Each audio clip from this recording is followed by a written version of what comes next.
आज की इस वीडियो में हम जानेंगे कि योग की शुरुआत कैसे हुई थी और किसने की थी।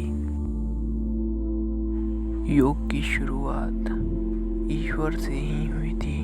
भगवद गीता में भगवान श्री कृष्ण बोलते हैं कि गीता ज्ञान उन्होंने सूर्य नारायण को दी और उन्होंने ये ज्ञान राजा मनु को दी और ऐसे ही ये ज्ञान एक इंसान से दूसरे इंसान तक पहुंची। गीता वेद यही योग शास्त्र को सिखाते हैं। इन्हीं शास्त्रों में हमें योग का अच्छे से वर्णन मिलता है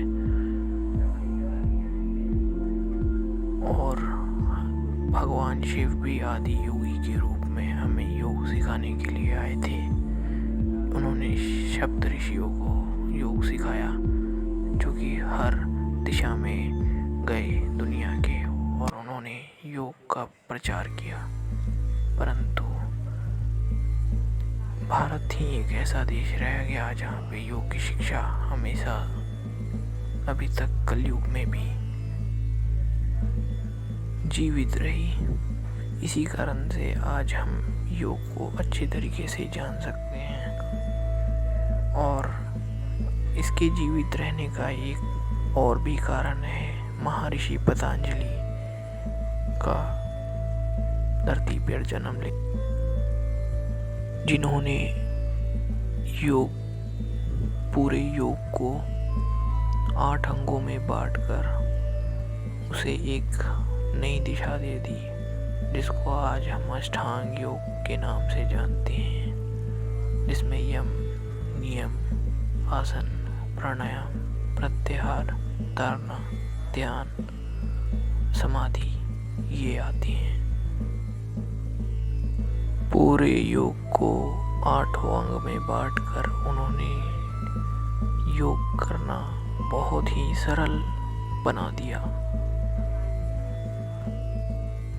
चाहे भगवान श्री कृष्ण हो या भगवान शिव, हम दोनों को ही परमेश्वर मानते हैं और ईश्वर का दर्जा देते हैं। इसी कारण से हम ये कह सकते हैं कि योग की शुरुआत और किसी ने नहीं बल्कि खुद ईश्वर ने की। ईश्वर चाहते थे कि इंसान ईश्वर से जुड़े, इसी कारण से उन्होंने योग का निर्माण किया होगा। हम धीरे धीरे पूरे योग को अष्टांग योग के द्वारा सीखेंगे और जानेंगे कि कैसे हम समाधि तक पहुंच सकते हैं। लेकिन उसके लिए हमें सबसे पहले यम का और नियम का पालन करना होगा। आज लोगों को देखा जाता है कि वो ध्यान करते हैं लेकिन योग को नहीं जानते। बिना योग के ध्यान जब किया जाता है तो वो उतना फलदायक नहीं होता, वो सिर्फ शारीरिक रूप तक ही सीमित रहता है, वो सिर्फ मन की शांति के लिए हो सकता है। लेकिन ध्यान का सही उपयोग केवल और केवल मन की शांति ही नहीं बल्कि समाधि तक पहुंचना है।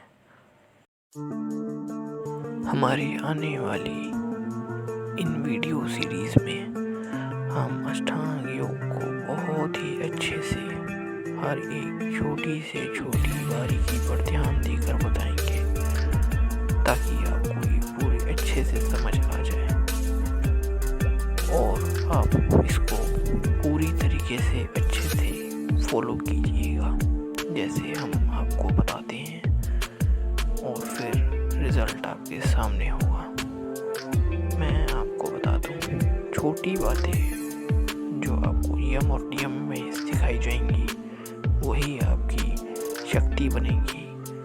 फिर हम प्राणायाम और आसन से अपनी शक्ति को एक डायरेक्शन देंगे और फिर हम प्रत्याहार से उसको अपने शरीर के अंदर रोकेंगे। धारणा से हम अपने मन को वश में करेंगे और ध्यान से हम अपनी उस ऊर्जा को समाधि की तरफ मोड़ देंगे, जिससे हमें समाधि या परम तत्व का ज्ञान मिल सकेगा। आप अष्टांग योग की शक्ति को हल्के में मत लीजिएगा। इसमें इतनी शक्ति है कि ये आपको सिद्धियां भी दिला सकती है, जैसे कि कभी कभी भविष्य का दिख जाना, या फिर जो आप बोले वो हो जाना,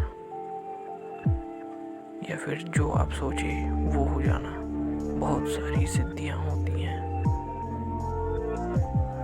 जो अष्टांग योग के उपयोग से फलित हो सकते हैं। तो आप हमेशा सोच समझ के किसी के बारे में सोचिएगा या बोलिएगा।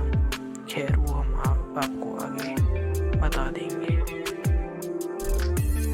इस पूरे ब्रह्मांड में एक शक्ति है, उस शक्ति का आप कोई भी नाम दे दें, वो आपकी सोच से ही चलेगी और आपके अधीन होके चलेगी, अगर आप एक योगी बन जाते हैं तो। और ये बात भी ध्यान रखें कि हमारे हर पुराण, गीता या वेद का एक नियम है, जिस नियम को हम लॉ ऑफ कर्मा कहते हैं। जैसा आप दूसरों के साथ करेंगे वैसा ही आपके साथ होगा। और इसी कारण से अष्टांग योग बहुत ही महत्वपूर्ण है, क्योंकि ये ना सिर्फ शारीरिक बल्कि मानसिक भी आपको फायदे देगा। और यही नहीं, स्पिरिचुअली आपको इस वीडियो को देखने के लिए धन्यवाद। आप सफल हों। बाकी की चर्चा अगली वीडियो में की जाएगी।